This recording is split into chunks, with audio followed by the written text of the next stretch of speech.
Վիլլին, որ արդեն Վիլլի չէր, այլ Վիլիամ էր, և աշխարհի կեսը նրան արդեն ճանաչում էր, հայելու առաջ կանգնած օճառը քսում էր դեմքին ու կամաց սափրվում։ Որդին Արամը կանգնած նրա կողքը զարմացած նայում էր նրան, ապա հարցրեց. «Հայրիկ, ինչի՞ ես օճառը քսում դեմքիդ»։ Վիլլին ասաց.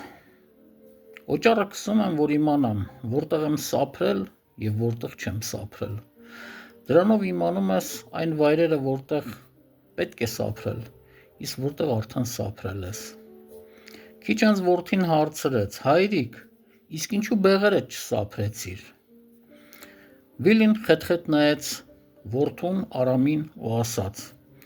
«Այսպես բեղերը չէին սափրում իմ նախնիները, երբ ապրում էին մեր նախնիների երկրում Բիթլիսում։ Սափրվելուց հետո երեսը սրբեց, լվացվեց, դուրս եկավ տնից, վերցրեց հեծանիվը ու սկսեց շրջել Ֆրեզնոյի փողոցներում։ Նա Վիլյամ Սարոյանն էր, աշխարհի ամենանշանավոր գրողներից մեկը»։